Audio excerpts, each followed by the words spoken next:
Hey, it is E. Davis on your Saturday afternoon, and I am discussing for Black History Month, Black authors all month in February on Saturdays. As mentioned, is E. Davis. I am CEO of Writers Block Publishing LLC, where we encourage authors to become independent writers. We publish for free, so please feel free to first subscribe to my channel, and you can message me at writersblockpub@yahoo.com. There is the website at writersblockpublishingllc.com. There is Instagram at Writers Block Publishing LLC, and Twitter Block Publish, and you can also find us on Facebook Writers Block Publish at Writers Block Publishing at LLC.com. Also, feel free to check out our blog, Writers Block 1984, writersblock.1984.wordpress, I believe, is the address. Um, I'm horrible at remembering things like that. However, I am so excited to talk about these amazing four authors today. We have at the lineup Zora Neale Hurston, Alex Haley, one of my favorites, Dorothy West, and the incomparable Richard Ellis. So, as mentioned last week, we discussed Maya Angelou, James Baldwin, Octavia Butler, and W.E.B. Du Bois. So today we're talking about some awesome writers. Now, two of these writers, if you guys are big fans of the Queen Oprah, such as myself, she did featured movies of two of these books. Phenomenal woman Zora Neale Hurston with her legendary book Their Eyes Are Watching God.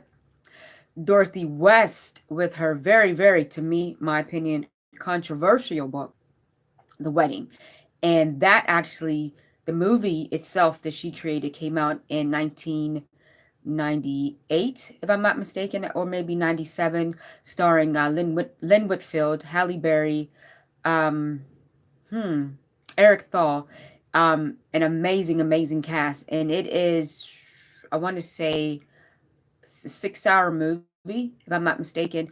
I had purchased the DVD, and I know the movie front ways and back ways, and I have read the book, and it's such an amazing book, and I'll be happy to talk about that book with you shortly. So, coming first up to bat is the amazing Zora Neale Hurston, and of course, we all know her with the legendary book Their Eyes Are Watching God. Now, when I was in high school, we had to read this book, and I was a senior in high school, and I did not really. Of course, when you're a senior, and sometimes you don't know or experience life, you're not really, you don't really understand what the mental or emotional anguish that some of these characters, these women, have experienced. Their Eyes Are Watching God is about a woman named Janie who was forced into marriage from her grandmother, who married kind of an older gentleman that was all about work and plowing the land and cleaning the house, but there was no passion. I guess when you're newlywed and you're married, you're looking for that passion, especially when you are a teenager and the hormones are raging, but there is no passion, at the risk of sounding redundant.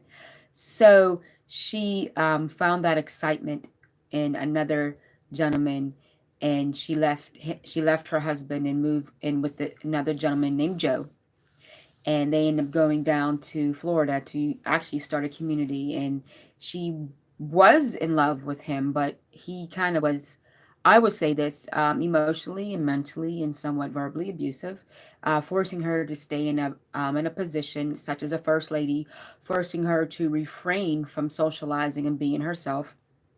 And then eventually when he died, there was some type of liberation and freedom. Of course, there was the loss of her husband, but there was that freedom that she felt because she was not under his thumb. And then here comes the beloved tea cake, a younger gentleman that had a question of suspicious because she was a woman now of means. And but he kind of gave her that liberty to be herself. And that's just kind of sweet about tea cake. So the book was, I'm not going to say controversial, but I personally believe that Miss Hurston did not receive the accolades that she should have received at the time that this book was released from her Black counterparts, especially the male counterparts. And I want to read to you some of the critique that she experienced. And I just think that as a woman, a lot of men do not respect, I don't want to say the value that we have, but they don't respect our strength.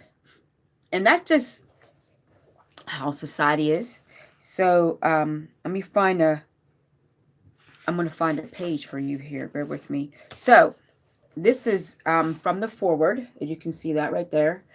And I'm going to read to you maybe a paragraph of just kind of the gender hate that Miss Hurston experienced. So it says Black male critics were much harsher in their assessment of the novel. From the beginning of her career, Hurston was severely criticized for not writing fiction in the protest tradition. Sterling Brown said in 1936 of her earlier book, Mules and Men, that it was not bitter enough and it did not depict the harsher side of Black life in the South. That Hurston made Black Southern life appear easygoing and carefree. Alan Locke, Dean of Black Scholars and Critics during the Harlem Renaissance, wrote in his yearly review of the literature for Opportunity magazine that Hurston's Their Eyes was simply out of step with the more serious trends of the time. When he asked, "Will Hurston stop creating these pseudo primitive whom the reading publicly still loves to laugh with, weep over, and envy, and come to grips with the motive fiction and social document fiction?" The most damaging critique of all came from the most well-known and influential Black writer of the day, Richard Wright. Writing for the leftist magazine The Mass, Wright exhorted Their Eyes as a novel that did for literature what the minstrel shows did for the theater. That is white making sorry, that is make white folks laugh. The novel, he said, carries no theme, no message, no thought, but exploited those quaint aspects of Negro life that satisfies the taste of white audience. By the end of the 40s, a decade dominated by Wright and by the stormy fictions of social realism, the quieter voice of women search for self-realization could not or would not be heard. Sounds like what's going on in society with the Me Too movement and the Time's Up movement. A lot of these women are not being heard about some of the horrific and grotesque acts that these men are doing to them today. And it's shameful that when a woman writes a book, writes her story, and I don't mean her story as in her life story, but what about the world that she created. The men demonized her for quote unquote not being Black enough, writing fictions just to entertain the white people, or just writing something that just to them does not sit well with what's going on in society. And what's really sad is that can discourage an individual, whether you're white or Black. That can hinder any type of creative process if that writer um, if that writer chooses to listen to the critics. That's just something that I personally, as a writer, will not tolerate, because I'm going to write my story the way I see fit. And if you just don't like it, you just don't like it. And thankfully, that when this book came out, I personally believe that a lot of women could relate to what the character was experiencing. I myself had experienced some of the issues that Janie had experienced as far as relationships, marriage, the coming of age, the quest for love and passion. So kudos to you, Miss Hurston. And just a brief bio of this legendary woman. So forgive me, I'm reading my notes. I personally am a fan of her work. And at the time when I read it, I had a boyfriend and he was my tea cake. So I used to write him letters every day when I was supposed to be paying attention in school. And I would give him the letter and saying, "Dear tea cake," because he was at the time, well, hopefully he still is a sweetheart. And he made me smile, and that's really all that matters. So In 1925, as the Harlem Renaissance gained momentum, Miss Zora Neale Hurston headed to New York City. By the time of its height in the 1930s, Hurston was a prominent black female writer in the United States. So she was doing her thing. It's said that her apartment was a popular spot for social gatherings as well as known artists of the time like County Cullen and Langston Hughes. Of Hurston, more than 50 published novels, short stories, plays, and essays, she wrote the most famous work, Their Eyes Are Watching God, in 1937. Unlike the style of her contemporaries, Richard Wright and Ralph Ellison, Hurston did not write explicitly about black people in the contents of white America. She focused on the cultural and traditions of African Americans through the poetry through the poetry of their speech. Despite her earlier literary success, she would suffer later in her career, having difficulties getting published. She died poor and alone. Years later, Alice Walker would help revive interest in Hurston's work with her essays In Search of Zora Neale Hurston, published in Miss Magazine in 1975. This essay, alongside her edits of notable works like I Love Myself When I'm Laughing and Then Again When I'm Looking Mean and Impressive, brought Hurston to the attention of new generation of readers. So sometimes it helps when you have that one that will revive your career and show them the magnitude of your work. And I kind of noticed that it was a woman, Miss Alice Walker, who's known for the amazing book The Color Purple, had to kind of push her work out there in the mainstream. Also, you kind of have to look at the time frame that the work was written. You have to also look at those who had the power to give the support that it needed, such as Mr. Richard White.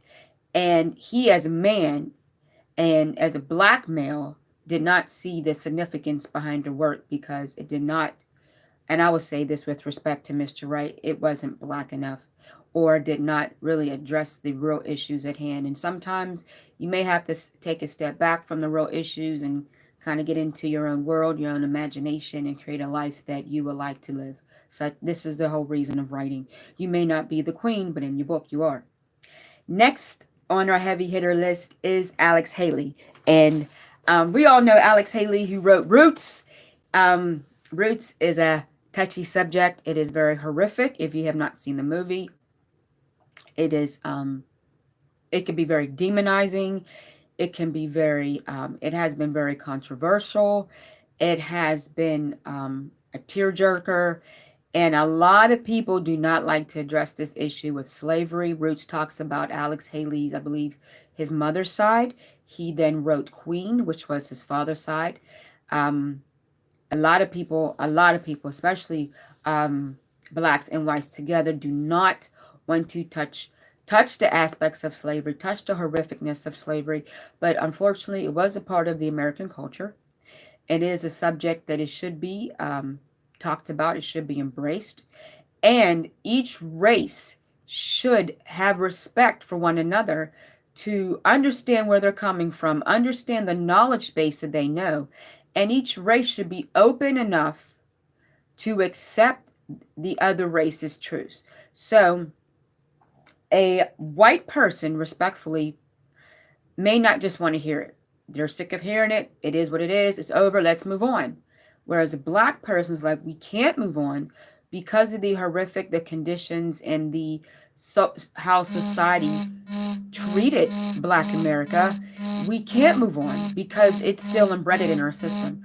So we should be able to have a open debate respectfully.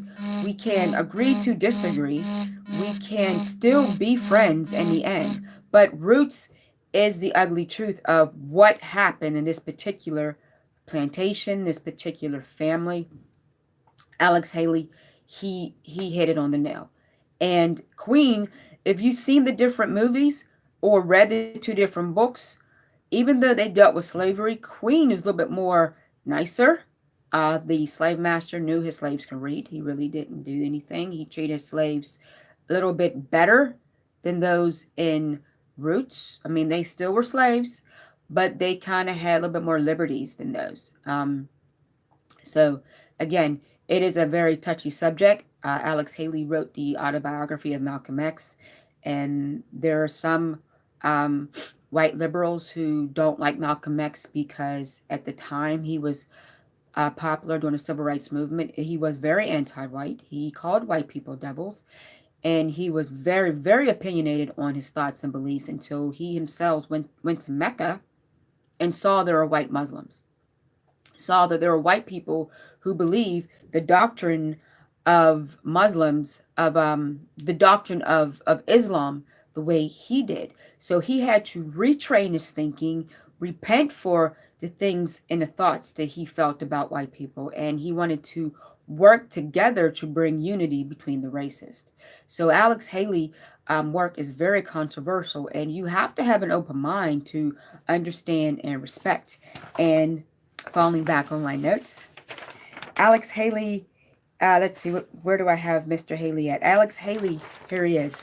Um, Writing on the struggle of African American inspired nationwide interest in the genealogy and popularized Black history. Best known for the autobiography of Malcolm X and the novel Roots, Haley began his writing career freelancing and struggling to make ends meet, eating canned sardines for weeks at a time. His big break came when Playboy magazine assigned him the interview him assigned him to interview Miles Davis. Providing to be a success, the magazine contracted Haley to do series of interviews with prominent African Americans known as the Playboy interviews. Haley would eventually meet Malcolm X and ask permission to write his biography.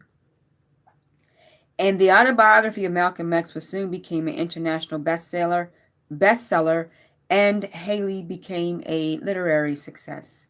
Embarking on new ambitious projects, Haley was determined to trace his ancestral journey from Africa to America as slaves and tell the story of the rise to freedom.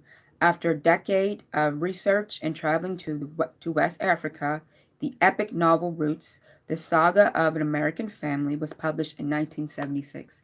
That's awesome. I did not know that because 76 is the year I was born.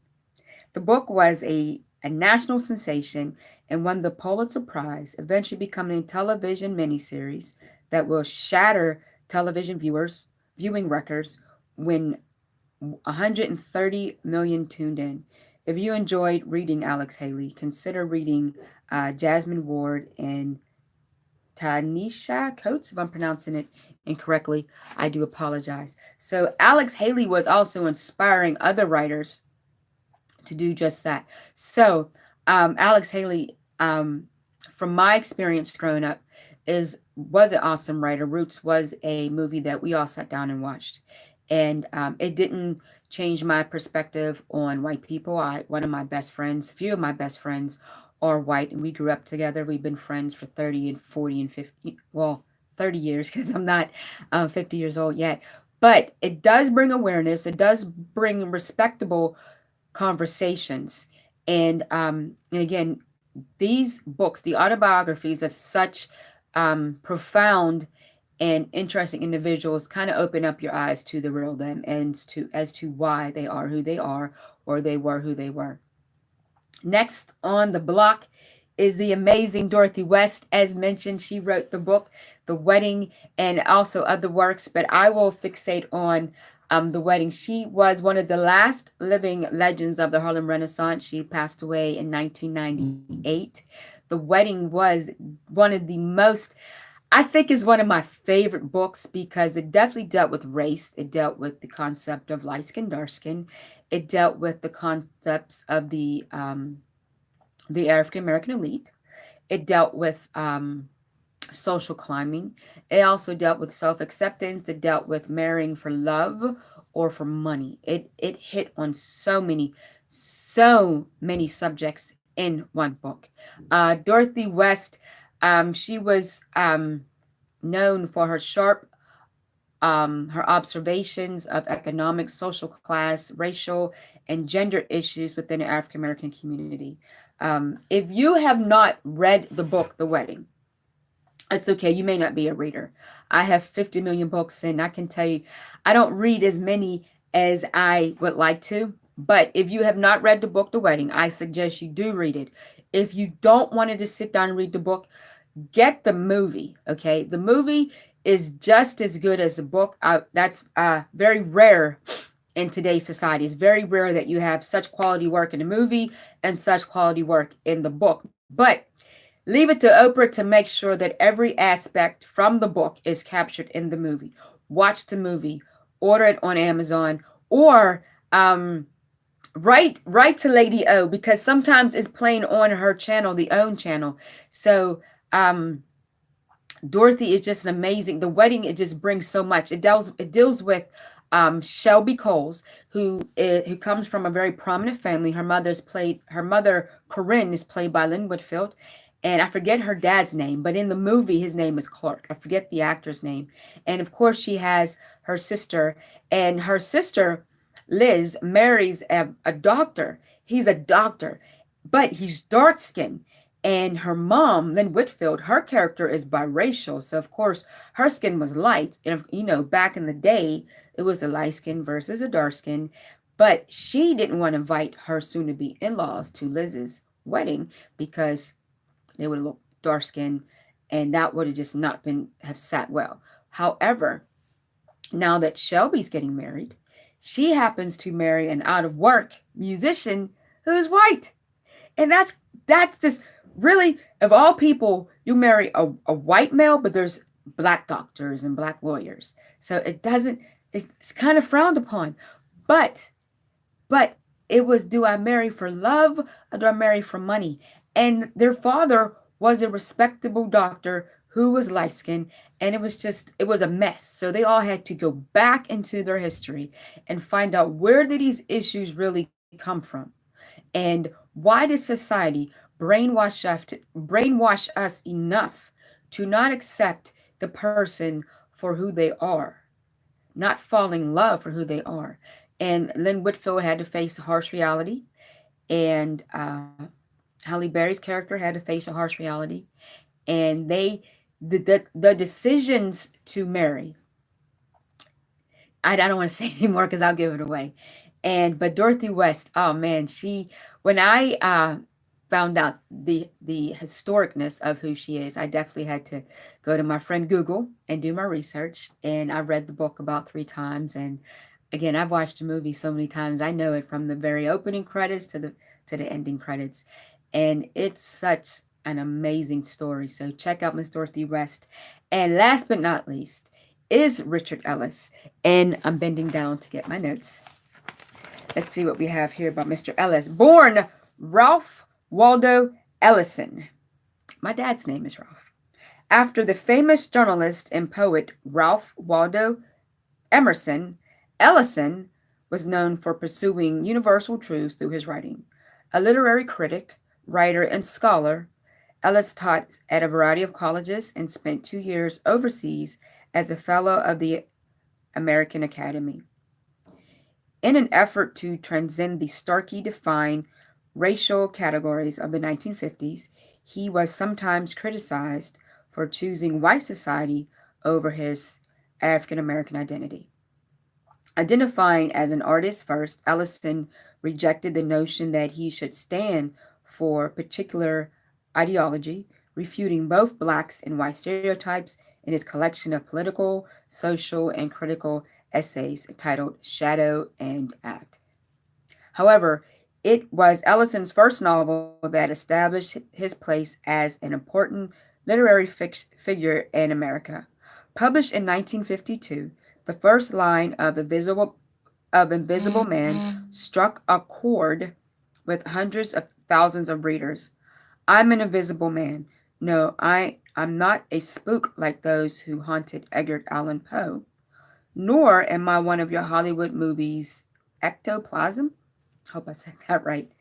I am a man of substance, of flesh and bone, fiber and liquids, and I might even be said to possess a mind. I am invisible, understand, simply because people refuse to see me. Considered one of the most important works of fiction 1920s in the 1920th century, in the 20th century, Ellison was heavily influenced by Zora Neale Hurston and is often cited as an influence with many writers today, such as ZZ Packer and my favorite girl, Toni Morrison. So I will say this, as a black person, not just a black woman, when you don't cater to the stereotypes, you want to get along with everybody, and you're judging them for the content of their character, not their skin. I will say from my experience, you quote unquote are not black enough. So, therefore, a lot of the radical black Americans will judge you based off your work and refuse to see who you really are. And again, that's very unfortunate, because who is society to determine how black you are? I grew up in the city of Pittsburgh. I lived in a section called East Hills until I was 15. My best friend and I, Janine Smith, we used to go up and down the streets of East Hills, going to the stores. There was Giant Eagle, and there was Hills, and there were several in the East Hill shopping centers. So those from Pittsburgh, big ups to the black and gold. But then my parents moved my brother and me to Moroville, and I went to Gateway High School, and I made friends with all races. There was um, I had a crush on a kid named Peter Yoon, who was of Asian descent, and I had a dear friend named Kristen Hewitt. She's a white woman. One of my best friends, Jason Pascuzzi. He designed the two covers of my books, Flaming Blue and A Period of Time. He, to this day, is still one of my best friends. I reverence him as my brother and his wife as my sister in law. And we never had a disagreement about race. And unfortunately, there were students, black students, who said that I was not black enough because I said going instead of going. But that never, ever, ever discouraged me from retaliating against Black America or retaliating against my white friends. Um, I believe that all men are created equal. I believe that all lives matter, but I am definitely socially aware of some of the injustice done to Black Americans. I definitely represent Colin Kaepernick. I respect his decision to kneel for the flag. I respect the comments, thoughts, and feelings of those who disagree, whether you're white or black. I believe that however you choose to protest for the injustice of Black Americans, I believe it should be a peaceful protest. I believe that no one should be disrespected. So um, it is definitely, definitely a struggle when your own people do not agree with your art, such as writing, because you're not discussing the issues the way they felt that you should. So I like to just compliment the talent of Miss Hurston and Mr. Ellis for not giving up, for standing their grounds, because again, your opinion of me and what I should write should not dictate who I am and what I should write. And if anybody, white or black, likes my work, then I succeeded in what I was born to do, and that's to write. And if you don't like it, I'm sorry you feel that way, but it's not going to discourage me from writing. And thankfully, in today's society, I don't have to wait on a publishing company to like me, because I am the CEO of Writer's Block Publishing LLC. So therefore, I can publish myself and get my own work out there.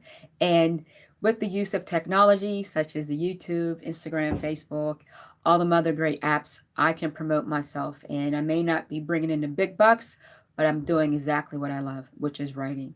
And I celebrate these authors today. So um, thank you very much for tuning in.